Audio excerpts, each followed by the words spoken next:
Assalamualaikum warahmatullahi wabarakatuh. Bismillahirrahmanirrahim. Alhamdulillah wa qad kafa wassalatu wassalamu ala sayyidil mustafa wa ala alihi wa ashabihi wa man kanu bi atharihim muqtafa amma ba'd. Qala al-muallif rahimahullah, al-imam rahimahullah berkata 118 ya. Udah itu ya? Udah belum? 118. واعلم أنه ما عبد الله بشيء مثل الخوف من الله سبحانه وطريق الخوف والحزن والشفقات والحياء من الله تبارك وتعالى. Ya. Bab ini berbicara tentang manzilah khauf, manzilah rasa takut kepada Allah Subhanahu wa taala dan apa-apa yang berkaitan dengan rasa takut tersebut. Yang dari takut tersebut akhirnya seorang hamba bersedih dari takutnya kepada Allah Subhanahu wa taala, yakni takut kepada ancaman-ancaman Allah Subhanahu wa taala, ya. Yang dari takut tersebut seorang hamba bersedih, dari takut tersebut seorang hamba resah, ya kan? Atau dari takut tersebut seorang hamba akhirnya malu untuk terlihat berbuat maksiat di hadapan Allah Subhanahu wa taala, ya. Syekh Shalih Al-Fauzan hafizahullah kata al-ibadah tatarakkaz ala thalatha asya. Ibadah itu berpusat pada tiga pusaran. Berpusat pada tiga pusaran. Al-khawf wal raja wal mahabbah. Yaitu takut, kemudian berharap, raja. Al-khawf takut. Lawannya ar-raja berharap, ya. Sama satu lagi al-mahabbah, cinta. Fa'ibadatullah jalla wa ala la takunu ibadatan illa idza tawaffarat fiha hadhihi al-umur. Beribadah kepada Allah Subhanahu wa taala tidaklah terhitung sebuah ibadah kecuali memenuhi tiga unsur tersebut. Ya. Yaitu al-khaufu min Allah, yaitu rasa takut dari Allah Subhanahu wa taala, wa raja' rahmatillah, juga berharap kepada rahmat Allah Subhanahu wa taala.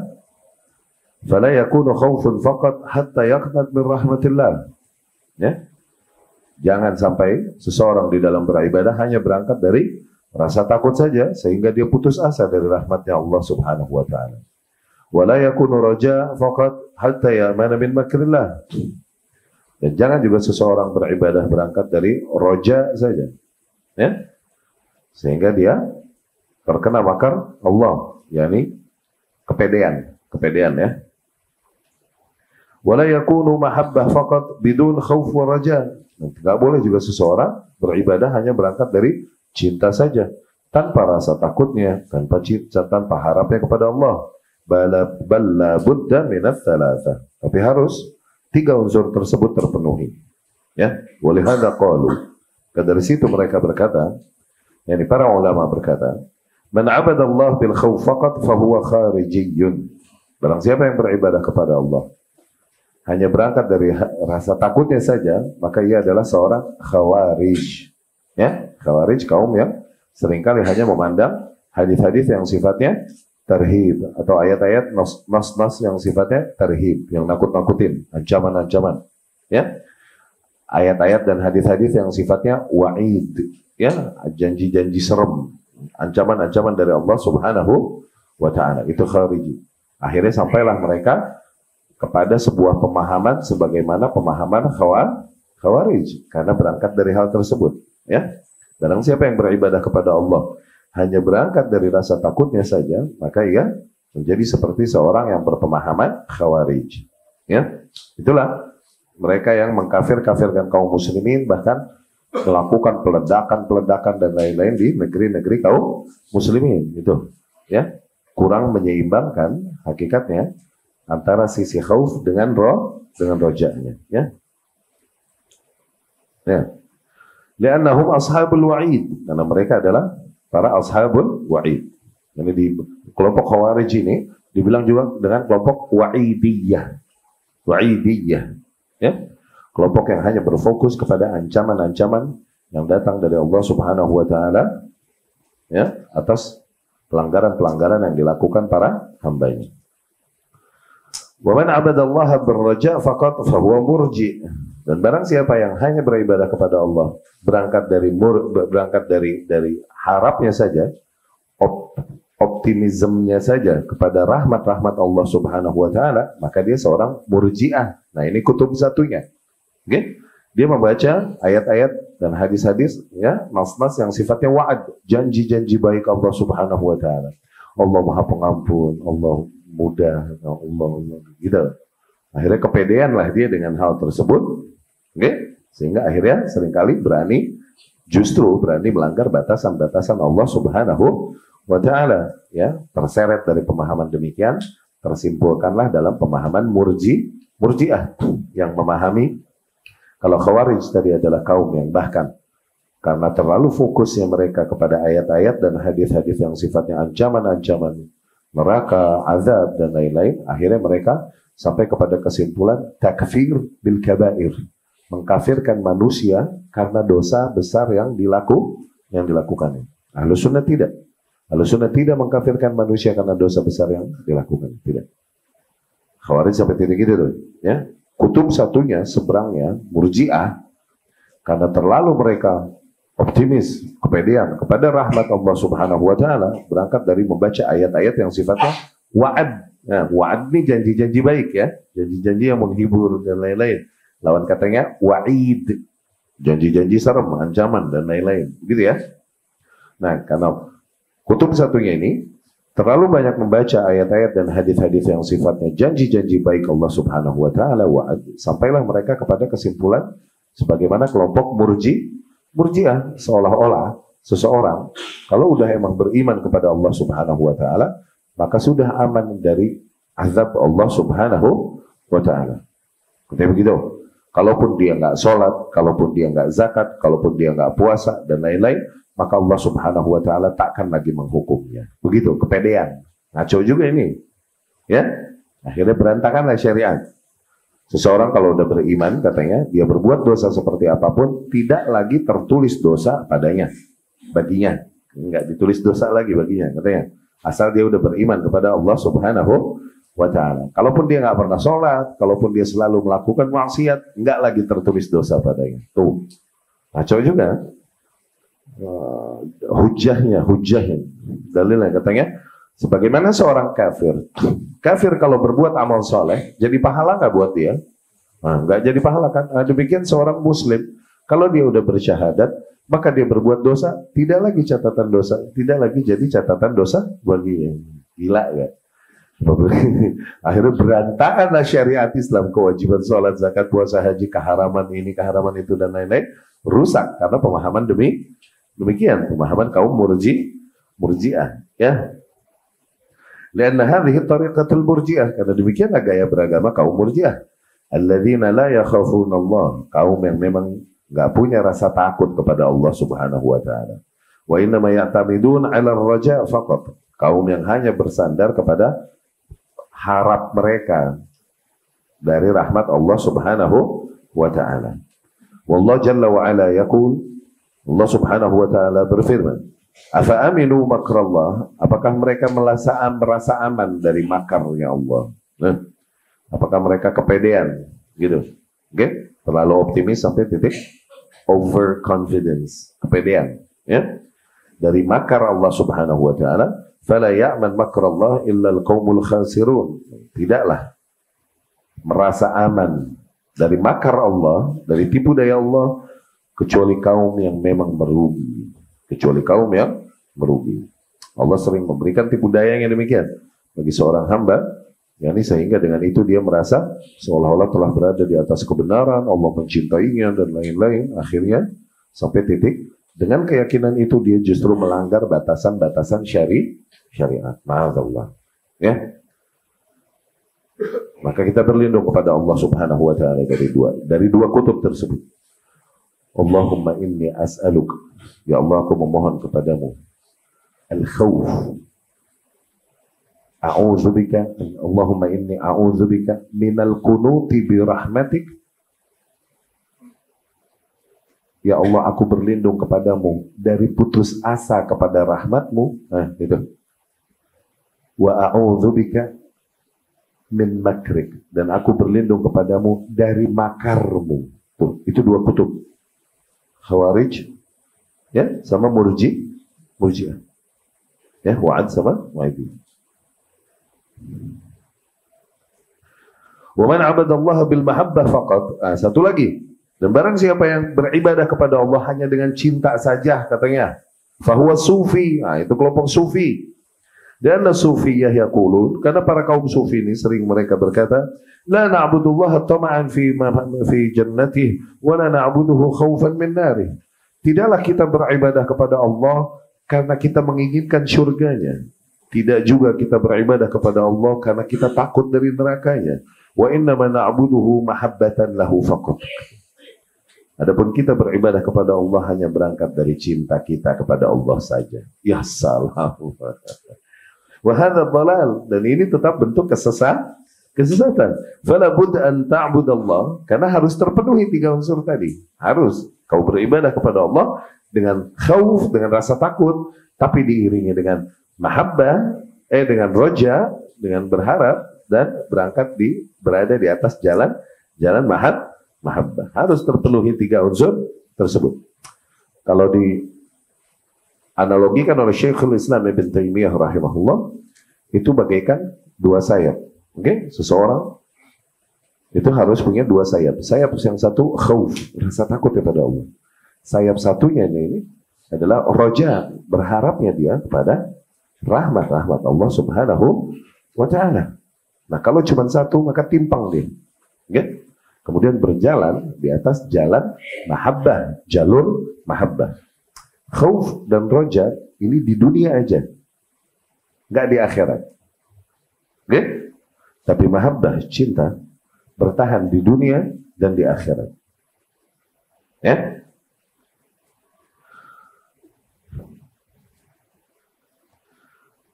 Nah, kemudian juga Syekh Shalih Al-Fauzan melanjutkan penjelasannya. Wa 'alaika bil haya' min Allah, dan kau juga harus menghidupkan rasa malumu kepada Allah Subhanahu wa ta'ala. Wal haya' min Allah alla yaraka 'ala ma'siyati. Dan rasa malu kepada Allah adalah agar jangan sampai Allah melihatmu dalam keadaan bermaksiat kepadanya. Ya? Anta tastahi minal makhlukin. Kau malu daripada makhluk, dari para makhluk, ayyarauka 'ala syai'in la yalik. Kau malu dari mata para makhluk ketika mereka melihatmu melakukan sesuatu yang tak layak. Fa kaifa la tastahi min Allah? Maka bagaimana mungkin kau tak malu dari Allah? Ayyaraka 'ala ma'siyati. Melihatmu ketika Allah melihatmu dalam kondisi maksiat padanya. Fa hadza syai'un 'ajib minal insan. Ini adalah sesuatu yang mengagumkan dari para manusia. Kama qala Allah Ta'ala, sebagaimana Allah Subhanahu wa taala berfirman, yastakhifuna minan nasi wa la yastakhfuna min Allah wa huwa ma'ahum idh yubayyituna ma la yarda minal qawl. Mereka menyembunyikan dari para manusia apa yang mereka tak sembunyikan daripada Allah Subhanahu wa taala. Ketika mereka membicarakan, yakni di malam hari, membicarakan pembicaraan yang Allah Subhanahu wa taala tak ridhoi. Ya, fa'alaika an tastahi min Allah awwalan wa tatajannab ma'asihi li'annahu yara. Maka agar kau menghidupkan rasa malu pada dirimu kepada Allah Subhanahu wa taala dan menjauhi maksiat-maksiatnya dikarenakan ia senantiasa melihatmu, ya. Nah, ini juga manzilah, nanti berkaitan dengan manzilah muraqabah, ya, posisi muraqabah. Muraqabah yakni pemantauan, di mana seorang hamba senantiasa sadar bahwasanya Allah Subhanahu wa taala itu senantiasa melihatnya, nggak ada yang luput dari pandangan Allah Subhanahu wa taala. Ya. Semua orang muslim tahu insyaallah bahwasanya tiada yang tersembunyi dari pandangan Allah Subhanahu wa taala. Ya, nggak ada yang tersembunyi dari pandangan Allah Subhanahu wa taala. Allah adalah zat yang al-basir, yang maha melihat. Ya. Tapi apakah semua orang mengetahui hal tersebut dan menyadarinya sedemikian rupa sehingga hal itu menahan dia dari berbuat maksiat? Enggak semuanya demikian. Ya. Tidak semuanya memiliki kesadaran sebesar itu, sehingga terjadilah yang terjadi dari para manusia, dari kita semua, ketika kita terhalang dari mata para makhluk. Terjadilah maksiat-maksiat pada diri kita seringkali. Demikian. Nastaghfirullah wa natubu ilaih. Ya. Nah, Allah Subhanahu wa taala, Rasul sallallahu alaihi wasallam menjelaskan posisi itu. Itu posisi ihsan. Posisi ihsan. Posisi yang di antara posisi yakni level-level keimanan tertinggi. Anta'budallaha ka'annaka tarah wa in lam takun tarah fa innahu yarak. Ketika kau beribadah kepada Allah Subhanahu wa taala, seolah-olah kau dapat melihat Allah Subhanahu wa taala. Yani Allah dengan keagungannya, kebesarannya, keperkasaannya dan lain-lain. Apabila itu semua tampak di mata manusia, mungkin nggak ada yang berani melanggar perintahnya. Nggak ada. Permasalahannya sekarang kita diuji dengan hal yang gaib. Kita diperintahkan beriman sama Allah dan Allah yang gaib, nggak kelihatan. Diancam-ancam sama neraka, nerakanya gaib, nggak kelihatan. Dijanji-janjiin surganya gaib, nggak kelihatan. Nah, akhirnya berbeda-beda lah tingkat keyakinan yang ada pada masing-masing individu. Dan pada tiap individu pun nggak satu level, dia naik dan turun sebagaimana iman. Iya kan? Tapi kalau seseorang dapat melihat Allah Subhanahu wa taala, mungkin nggak dia melakukan maksiat dalam kondisi yang kondusif seperti apapun? Nggak mungkin. Tapi Allah nggak kelihatan, ya kan? Kecuali nanti di surga.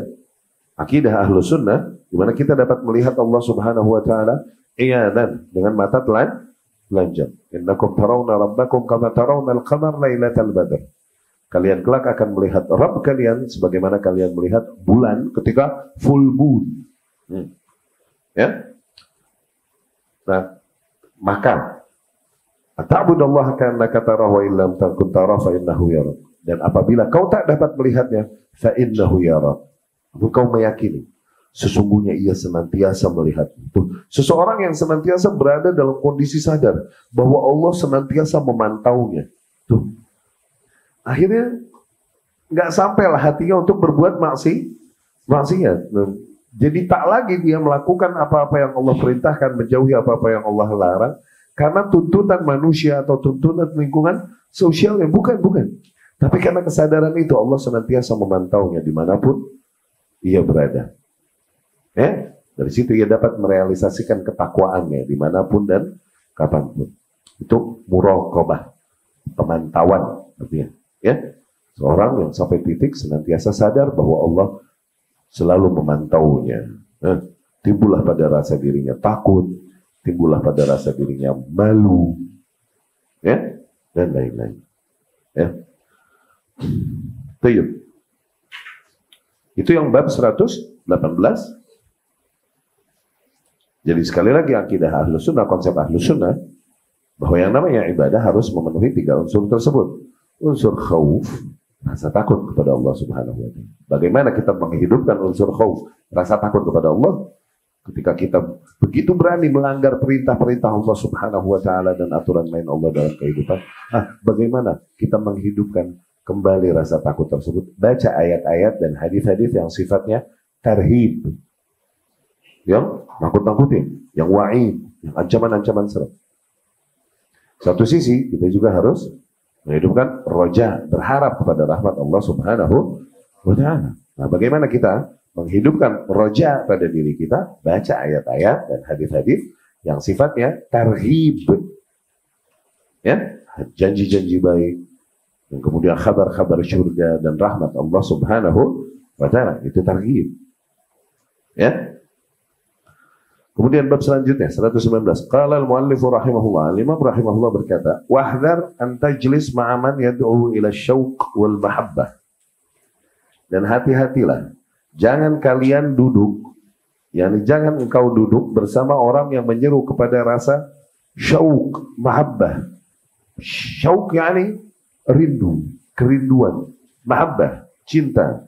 Wa man yakhlu ma'an nisa, dan yang biasa berkhalwat dengan para wanita, wa tariqal madhab, ya, yang dimana mereka beragamanya, metode beragamanya, madhabnya demikian. Fa inna haula kullahum 'ala dhalalah. Sesungguhnya golongan-golongan yang demikian nih, mereka semua berada di atas kesesatan. Ya. Ini sufi. Sufi. Yang suka berbicara tentang rindu dan cinta kepada Allah Subhanahu wa ta'ala. Mereka menghidupkan pada diri mereka zikir-zikir, wirid-wirid, dan menjauhkan, memperingatkan, menjauhkan para penuntut ilmunya dari menuntut ilmu. Udah, hidupkan dengan zikir dan rasa takut, rasa rindu kepada Allah Subhanahu wa ta'ala. Begitu besar pada hati mereka unsur yang tadi, roja. Unsur rojanya begitu besar. Ya? Sehingga seringkali mereka sampai kepada level seseorang kalau udah di makam tertentu, oke? Tak haram lagi apa yang diharamkan bagi para manusia. Karena dia udah di makam yang tinggi. Tak wajib lagi apa yang diwajibkan bagi para manusia. Karena udah wali ini. Ya, udah syariat, makrepat, hakikat. Ya salam. Level itu tuh. Ya, tak wajib lagi atasnya sholat.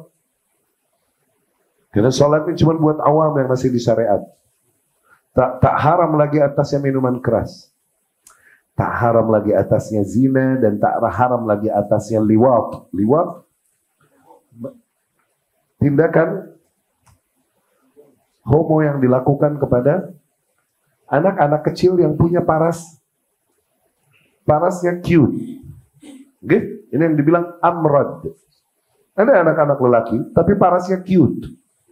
Mereka punya kebiasaan tuh. Punya kebiasaan mendatangi anak-anak lelaki demikian. Itu sufi. Itu sufi. Bahkan syair-syair mereka menggambarkan kebiasaan mereka itu. Buat mereka itu kenikmatan-kenikmatan yang Allah halalkan, bagi mereka tak Allah haramkan. Karena tak lagi mereka beribadah kepada Allah karena takut ancaman-ancaman Allah. Karena emang mereka mencintai Allah. Maka ancaman-ancaman Allah, syariat-syariat Allah mereka langgar berani. Itu sufi. Ya? Tak lagi mereka beribadah kepada Allah karena berharap surganya. Enggak. Karena aku berharap, karena emang aku cinta, rindu kepada Allah Subhanahu wa ta'ala. Ya? Di antara syair-syair mereka yang kita hafal dari kita. Ilahi lastulil firdausil a'la wala aqwa ala naril jahimi. Ilahi lastulil firdausil a'la. Wahai Tuhanku, aku ini sebenarnya enggak pantas dapat firdaus, surga ini. Wala aqwa ala naril jahimi. Tapi aku juga tekiat, nggak kuat, nggak kuat dari neraka jahim. Fahabli taubatan waghfir dhunubi. Maka berilah aku taubat dan ampunilah dosa-dosa. Kok bisa orang doa belagu? Ya Allah, aku nggak pantas sih di surga yang tinggi. Kok bisa lu? Minta sama Allah. Salil firdausil a'la. Mintalah kepada Allah surga yang paling tinggi, Firdaus. Kok bisa belagu? Ya Rabbi, aneh nggak pantas sih di situ. Tapi nggak kuat juga kalau di neraka, ya Rabbi. Ada lagi Rabi'ah al-Adawiyah. Didapati suatu malam, dia sedang membawa api dan membawa air. Ditanyalah, entahlah kisah ini benar apa bukan. Cuma banyak dikisahkan dari Rabi'ah al-Adawiyah. Membawa api sama air. Mau kemana kau Rabi'ah? Ditanya. Aku ingin pergi untuk membakar surga dan menyiram api neraka. Ya Allah. Agar jangan karena itu para manusia beribadah kepada Allah Subhanahu wa ta'ala. Ngaco. Ya? Dari mindset yang ngaco ini sampailah kepada penerapan dan praktek yang ngaco. Seringkali mereka menerobos apa-apa yang Allah Subhanahu wa ta'ala haramkan itu. Dengan hujah-hujah dan mindset mereka itu, tidaklah mereka beribadah kepada Allah berangkat dari takut padanya. Ya? Baik, kita lihat syarah Syekh Shalih Fauzan. Wahumus sufiyah, mereka adalah kaum sufi. Setelah Al-Imam rahimahullah memperingatkan kita dari duduk-duduk bersama ulama kalam, ulama filsafat sebelumnya tadi disebutin. Kemudian Al-Imam rahimahullah memperingatkanmu dari duduk-duduk bersama kelompok lain yang juga tersesat, yaitu kelompok sufiyah, yang dimana mereka beribadah kepada Allah Subhanahu wa ta'ala dengan banyak bid'ah-bid'ah yang mereka perbuat. yang tidak ada Allah Subhanahu wa taala turunkan keterangan akan atas hal tersebut. Wa yatrukuna sunnah, dan justru mereka malah meninggalkan yang memang sunnah dari Rasul sallallahu alaihi wasallam. Bal la ya'bathuna bil hadis, bahkan mereka adalah la ya'baun bil hadis, kaum yang enggak peduli dengan apa yang diriwayatkan dari hadis-hadis Rasul. Wa la ya'baun bi talabil ilm, kaum yang enggak peduli dengan kegiatan menuntut ilmu. Yuhadzirun min talabil ilm, bahkan menjauhkan para penuntut ilmu dari menuntut ilmu. Yaqulun, mereka bilang, talabul ilm yushaghiluka an dzikrillah. Menuntut ilmu ini menyibukkanmu dari berzikir kepada Allah. Ya Allah. Padahal bentuk berzikir kepada Allah yang paling optimal adalah justru menuntut ilmu. Menuntut ilmu ini menyibukkanmu dari berzikir kepada Allah. Yushaghiluka 'anil ibadah, menuntut ilmu ini menyibukkanmu dari ibadah. Katanya begitu. Wa hadza dhalal, ini adalah bentuk kesesatan.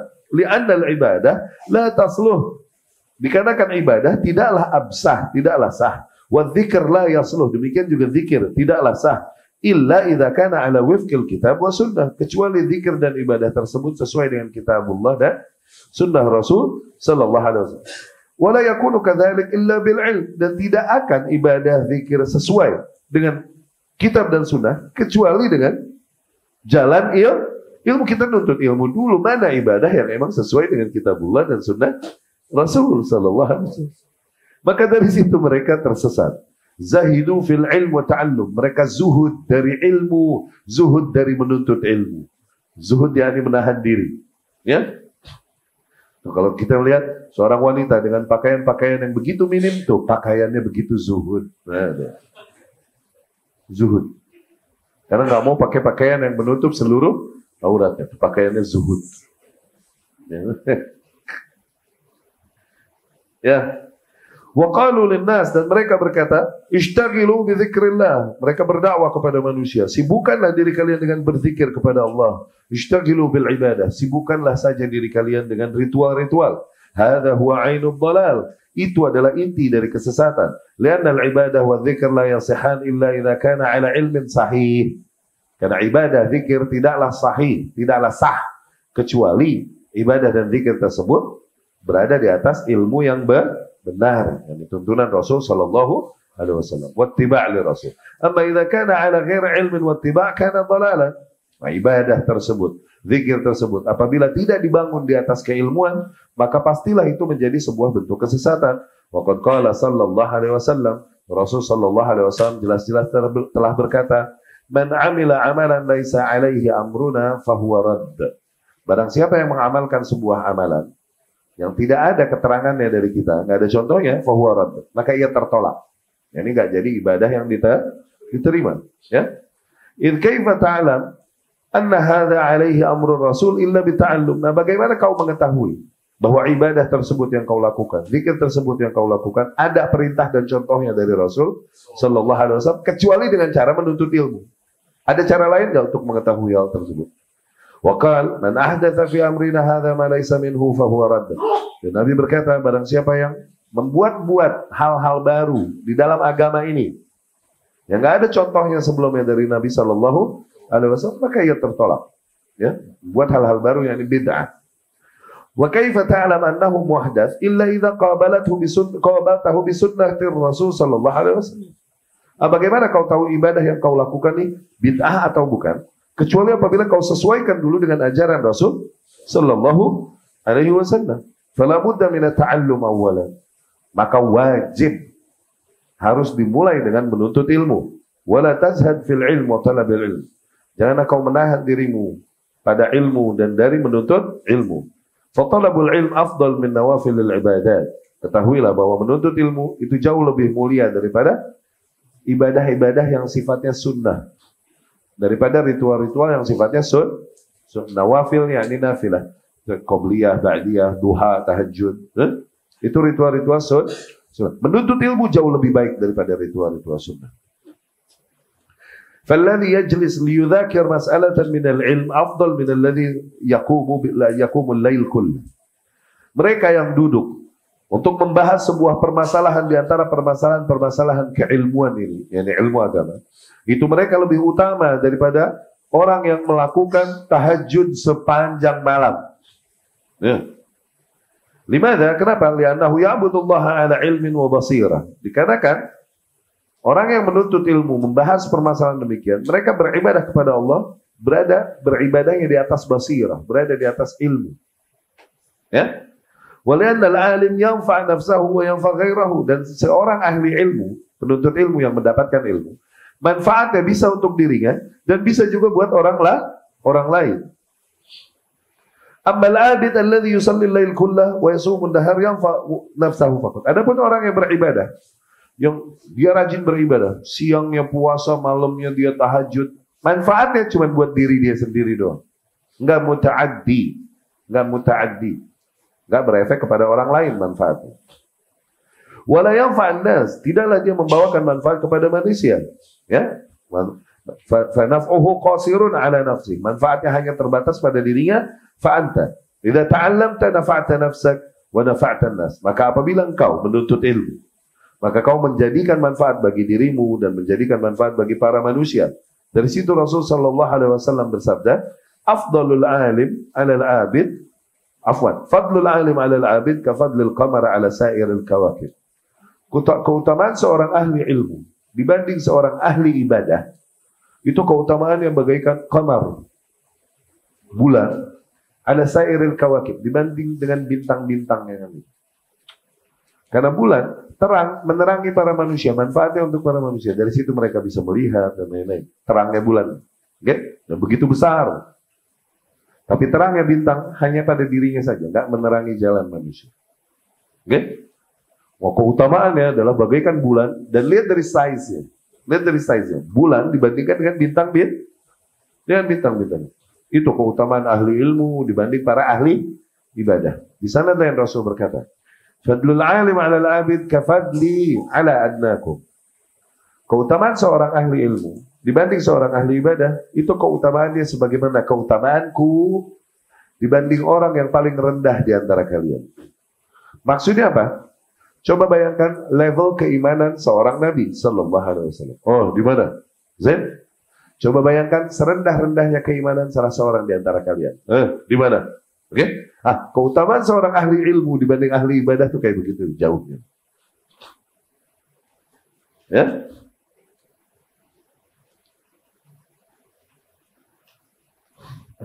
Lihat, bagaimana bulan memberikan manfaatnya kepada rukban, kepada orang yang melakukan perjalanan. Yuslihullahu bihi thimar wa lahu manafi' 'azimah. Bulan memiliki, yakni terangnya bulan memberikan banyak manfaat. Amal kaukab ataupun bintang-bintang, yunawwir nafsahu faqat, maka ia hanya menerangi dirinya. Nuruhu qasir 'alaih, cahayanya hanya terbatas bagi dirinya sendiri. Ya? Demikian yang Rasul gambarkan adalah bagaimana seorang ahli ibadah yang memang beneran beribadah kepada Allah di atas hak. Jadi ibadahnya sesuai dengan sunnah. Tetap masih jauh lebih utama seorang ahli ilmu. Sekarang gimana bayangin? Seorang ahli ibadah yang ibadahnya bid'ah mulu. Seorang ahli ibadah yang beribadah kepada Allah di atas hak aja. Dibilang sama Rasulullah SAW, jauh bedanya dengan para ahli ilmu sebagaimana jauhnya bulan dengan bintang. Ini beribadah di atas hak, nggak di atas bid'ah padahal. Sekarang bagaimana keutamaan seorang ahli ilmu dibanding seorang ahli ibadah yang ibadahnya ibadah jorok. Apapun yang berjalan dan diwariskan di kaumnya atau apapun yang dikatakan hawa nafsunya dilakukan, kalaupun nggak ada keterangannya dari Rasul Sallallahu Alaihi Wasallam. Maka jauh lagi bedanya udah. Ya?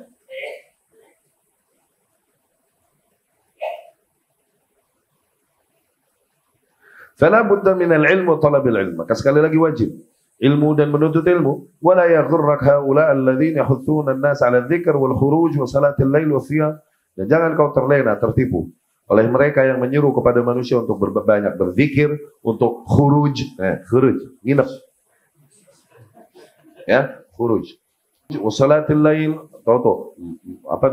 salat malam. Wasiyam atau puasa, wa yuzahidun fi talabil ilm, tapi menjauhkanmu dari proses menuntut ilmu. wal julus fil masajid li talabil ilm. Menjauhkanmu dari duduk di masjid-masjid di rumah-rumah Allah untuk menuntut ilmu. Ya. Alal ulama, dari para ulama. Wa man yakhlu ma'an nisa. Mereka yang seringkali berkhalwat bersama nisa. Khalwat ini artinya berdua-dua di sebuah ruangan yang tertutup bersama lawan jenis. Itu khalwat. Di dalam fikih. Oke? Khalwat kalau di dalam tazkiyatun nufus bagus. Ketika seseorang bersendiri dia dan hanya berdua-duaan dengan Allah Subhanahu wa taala, bermuhasabah atau salat. Nah, Rasul sallallahu alaihi wasallam di Gua Hiro itu berkhalwat, bertahannuts atau berkhalwat. Sejenak meninggalkan kesibukan dan hiruk pikuk dunia dan kemudian menjadikan me time bersama Allah Subhanahu wa taala. Bermuhasabah dia, berfikir, salat dia, begitu. Itu khalwat di tazkiyatun nufus, positif. Tapi khalwat di fikih apa? Itu idhoy. Itu haram. Oke? Idhoy. Oke. Karena ba'd as-sufiyah la yatawarra'un 'anil haram. Sebagian kaum sufi ini mereka enggak menahan diri mereka dari yang haram dan mereka berkata, "Nahnu ma'alaina itsm." Kita ini udah enggak dosa lagi, cenah. Nahnu minal 'arifina billah. Kita ini udah sampai makrifat. Tuh. Udah sampai ma'rifat tentang Allah. Wa yastabihuna al-ma'asi, dari situ mereka memubahkan maksiat-maksiat. Wa yaqulun, dan mereka berkata, nahnu ma'alaina tahrim, udah enggak ada lagi yang haram atas kita. Wa laysa 'alaina wajibat, udah enggak ada lagi yang wajib atas kita. Li'annana wasalna ila Allah, karena kita udah sampai kepada Allah. Lasna bihajah ila al-ibadah, tak perlu lagi kita untuk melakukan bentuk-bentuk ritual ibadah. Di situ. Ntar level selanjutnya lebih gila lagi nih, dibawa oleh syaitan, mereka semakin menyimpang, udah bersatu zatnya dengan zat Allah Subhanahu wa ta'ala. Ini menunggali qaulul wahdatul, aku adalah Allah, Allah adalah aku. Lalu apa yang wajib atasku? Apalagi yang haram atasku? Karena aku adalah Allah, Allah adalah. Ini gilanya di sini. Oke? Walidzalika yasta'miluna al-liwat. Dari situ mereka seringkali mempraktekkan liwat. Liwat, tahu kan? Liwat ini praktek kaum Lut. Dari situ dibilang liwat. Di mana lelaki mendatangi lelaki. Ya?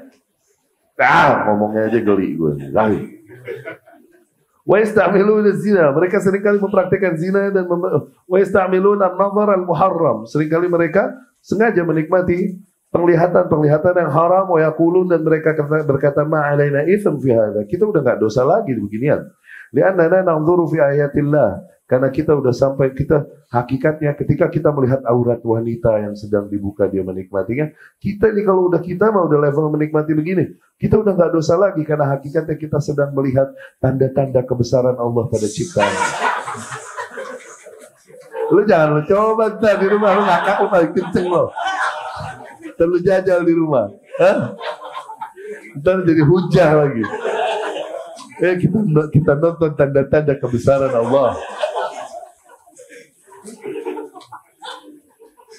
Karena dia ma'rifat, udah bukan syahwat, katanya dia lagi menikmati tanda kebesaran Allah pada ciptaan makhluknya, pada ciptaan. Zin. Yaqulun hadza min an-nazar fi ayatillah. Ini adalah bentuk yakni nazar, melihat kepada ayatillah, kepada tanda-tanda kebesaran Allah Subhanahu. Yuzayyinu lahum syaitan hadha syai'. Betapa sungguh syaitan menghiasi untuk mereka hal tersebut. Ya? Yakhlun ma'al murdan. Tuh, mereka seringkali berkhalwat bersama murdan. Murdan, bocah-bocah yang cute, lelaki. Murdan. Kadang dibilang amrad. Oke? Wa yahsul minhum syurur. Terjadilah pada mereka keburukan. Itu terjadi di pondok-pondok, di pesantren-pesantren sufi. Sementara para tokoh-tokohnya dengan murid-muridnya yang cakepan aja dikit. Gitu. Dan sering kali jealousy mereka besar itu luar biasa. Dan ma'adzallah. Oke? Ntar si anaknya ini korbannya nih. Oke? Biasanya gedenya begitu juga. Karena dia kecilnya korban. Di antara alasan seseorang jadi begitu, itu karena dulu di masa lalunya dia digituin. Nah, Allah yahdi. Ya? Wa yaz'amun annahum awliya Allah. Dan mereka mengaku bahwasanya mereka wali-wali Allah. Ini kalau mancing nggak pakai perahu nih, ngambang. Wa annahum laisa 'alaihim haraj fi ma fa'alu. Dan mereka mengatakan bahwasanya yang mereka lakukan sama sekali nggak ada larangannya. Unzur kaifa yasilul abdu ila hadzal hadd wal iyadu billah fala tajlis ma'aula. Lihatlah bagaimana bisa sejauh itu seorang hamba tersesat. Maka janganlah kalian berduduk-duduk bersama mereka. Ya? Jauhilah olehmu tariqul madhab. Tariqul madhab. Yani sufi punya madhab yang banyak. Setiap madhab punya konsep tersendiri dan wirid-wirid tersendiri yang dibikin oleh tokohnya. Ya? Di Mesir nih, di Mesir sendiri aja, dihitung yang kehitung, belum yang gak kehitung ya. Ada 74 madhab tariqah lebih di Mesir. Ada 74 madhab tariqah lebih. Muhammadiyah, Ja'fariyah, Rifaiyah. Tuh Rifaiyah suka main-main sama ular. Ular tuh dia ular mati beneran gua tuh mati pegang-pegang. Terus dipegang lagi entar hidup lagi tuh ular beneran. Rifaiyah. Ada bro, ada Iskandariyah, Ibnu Athaillah As-Sakandari. Pernah dengar? Kuburannya di masjidnya di Iskandariyah, di Alexandria. Itu ditawafin itu, kunjungin. Ya, belum lagi yang dari yang mirip, yang Syiah cuman mirip-mirip sama Sunnah nih. Wah, banyak. Jauh. Yaqulun ij'al laka syaikhan. Nah, mereka selalu saja mendogma manusia.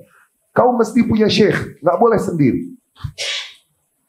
Nih, syekh tariqah tuslak ala yaday, tuslak ala yaday. Yani kau mesti punya murabbi. Tuh, syekh, murabbi, sama baru salik. Itu urutannya. Jadi syekhnya, di bawah syekh ada murabbi, para pengasuh-pengasuhnya. Oke? Pengasuh nanti punya lagi, di bawahnya barulah para salik, para orang-orang yang menempuh jalan. Gitu. Nah, struktur begini yang ada di sufi, ini plak diambillah di Ikhwanul Muslimin. Sama itu strukturnya. Mursyid am bahasanya. Oke? Mursyid am, yakni pembimbing umum. Ini ketua umum, ketum. Di bawahnya nanti ada murabbi, di bawahnya lagi ada pengikutnya. Itu pengikutnya nih akan lebih mentaati murabbinya daripada mereka mentaati kedua orang tuanya. Begitu. Bisa jadi ketika orang tuanya menjodohkan dia dengan seseorang, dia menolaknya, nggak mau. Oke? Tapi murabbinya yang menjodohkannya itu nggak pakai kata nggak mau. Sami'na wa ta'na. Tuh, begitu. Alladzi laisa lahu syekh, syaikhuhu syaitan. Orang yang nggak punya syekh pembimbing, maka syekh dia hakikatnya syaitan. La budda an takuna tabi'an li syaikhin tatabi'uhu 'ala tariqah wa ma takhruj 'anha. Kau harus mengikuti jalan yang dibawakan syekhmu. Gak boleh kau keluar dari jalan tersebut. Walahum istilahat khabithah, dan mereka punya terminologi yang khusus buat mereka, itu buruk. Fa'alaika an tahdhar minhum. Hati-hati kalian dari mereka. Li'annahum yad'una an-nas ila al-khuruj min dinillah. Karena hakikatnya mereka kadang sampai titik menyeru manusia untuk keluar dari agama Allah ila dini syaitan, kepada agama syaitan. Yani kekufurannya bisa jadi sampai kesesatannya bisa jadi sampai level kekufuran dan kesyirikan, sampai titik menghalalkan yang haram, okay? Menjatuhkan yang wajib, menjatuhkan hukum wajib kepada hal-hal yang wajib, itu udah sampai titik kufur. Bisa dihukumi seseorang batal keislamannya dengan itu. Jangan kalian duduk-duduk bersama mereka. Mereka adalah kelompok sufi, fihim ammatuhum wa ulama'uhum. Mereka adalah kelompok yang tersesat, baik ammatuhum, awam-awamnya, dan para ulamanya, wa muriduhum, dan para penuntut ilmunya, wa masyayikhuhum, dan tokoh-tokohnya. Kulluhum ala dhalalah. Mereka semua berada di atas kesesatan, illa man amila bis sunnah. Kecuali mereka yang mengamalkan yang memang sunnah yang datang dari Rasulullah SAW. Fahada alal haq. Hanya kelompok itu yang berada di atas hak. Ya. Baik, alhamdulillah kita selesaikan bab ini. Aku qouli hadza wa astaghfirullah li wa lakum.